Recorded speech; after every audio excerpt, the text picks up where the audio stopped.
স্বাধীনতা সংগ্রামের পরে আমরা ভারতের সাথে চারটা যুদ্ধ করেছি, বার্মার সাথে একটা করেছি। বিডিআর এর গ্রিন ক্যাপ দেখলে ওদের মধ্যে একটা জ্বালা ধরতো, আমাদেরকে সহ্য করতে পারতো না। এটা ছিল ভারতের জন্য একটা বিশাল কষ্টের ব্যাপার।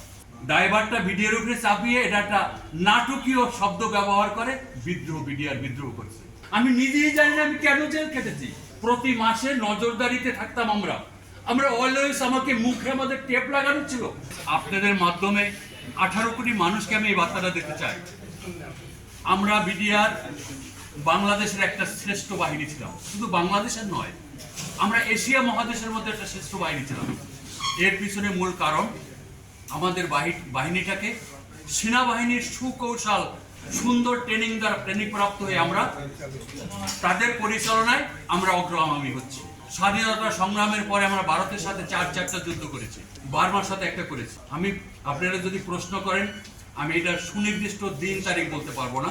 আমরা পাদুয়া যুদ্ধ করেছি, আমরা বড়াইবাড়ি যুদ্ধ করেছি, আমরা ফেনীর বেলুনিয়ায় যুদ্ধ করেছি, আমরা নাপে যুদ্ধ করেছি।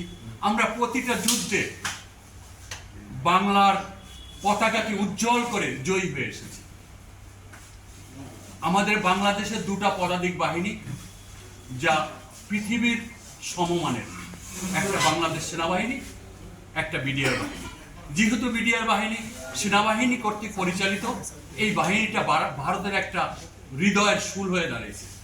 আমরা বিএসএফ যখন বর্ডারে যাই, 4-5 কিলোমিটার দূরের থেকে বিএসএফরা হাঁটতো। বিডিআর এর গ্রিন ক্যাপ দেখলে ওদের মধ্যে একটা জ্বালা ধরতো, আমাদেরকে সহ্য করতে পারতো না। এটা ছিল ভারতের জন্য একটা বিশাল কষ্টের ব্যাপার। যেহেতু আমরা সেনা কর্তৃক পরিচালিত, ওদের মতো বাহিনী নয়, মূল বিষয়টা ওদের এইটাই ছিল ওদের একটা বেশি কষ্টের বিষয়। এই বাহিনীটাকে দুর্বল করার জন্য, এই বাহিনীটাকে শক্তিহীন করার জন্য এরা সুপরিকল্পিতভাবে দাবেদার সরকারের মাধ্যমে আমাদের বাহিনীটাকে দুর্বল করে। কিভাবে করে? ওরা বিভিন্ন রকমের পরিকল্পনা করে আন্তর্জাতিক ভাবে এই খাটাইয়া, বা ভাইয়েরা অনেকেই বলে গেছে, আমি ঠিক ওইটা বলবো না, এই দেশের সরকারের সাথে একটা সমন্বয় করে এই বাহিনীটির মধ্যে একটা বিডিআর 25 ও 26 তারিখে একটা হত্যাযজ্ঞ ঘটায়।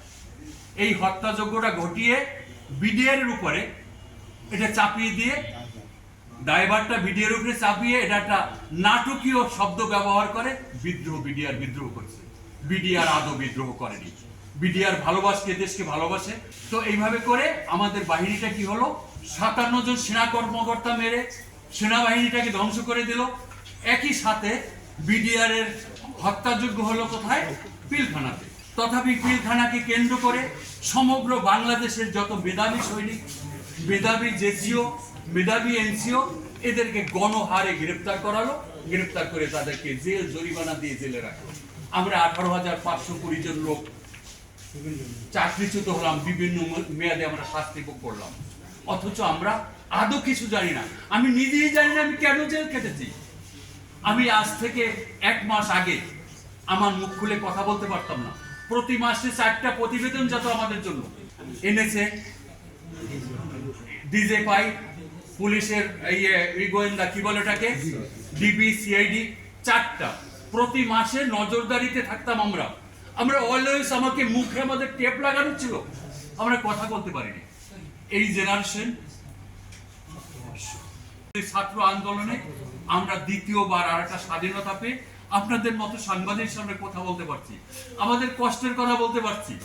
আমার সন্তান শিক্ষিত, একটা চাকরি পাচ্ছে না, বিদ্রোহের সন্তান বলে। কিন্তু কেন? আমি তো দেশকে ভালোবেসেছি, আমি তো বিদ্রোহ করিনি, আমি আজও দেশে ভালোবাসি। এই কিছুদিন হলো আমরা সারা বাংলাদেশ থেকে এই চাকরিচ্যুত বিডিআর ভাইরা টাকা তুলে দিয়ে বন্যা দুর্গতদেরকে প্রধান উপদেষ্টা ত্রাণ তহবিল দিয়েছি। এই বৈষম্য বিরোধী ছাত্র আন্দোলনের চিকিৎসার খাতে আমরা সেখানেও 2 লক্ষ টাকা দিয়েছি। আমরা এই বিডিআররাই দিয়েছি, এই ভাইরা দিয়েছে। আমি আজকে আপনাদের কাছে বলতে চাচ্ছি, বিডিআর সম্পূর্ণ নিরপরাধ, তারা কোনো অপরাধ করেনি। তাদেরকে শুধু একটা অন্যায়ভাবে ফেস্টিবাদী সরকার আরেকজনের আজ্ঞা বহ করার জন্য, যারা তাদেরকে ক্ষমতাকে দীর্ঘায়ু করার প্রতিশ্রুতি দিয়েছিল, তাদের ক্ষমতাকে দীর্ঘদিন রাখার জন্য এই আজ্ঞা পালন করেছে, যার দায়ভার 18,520 জন বিডিআর দিচ্ছি।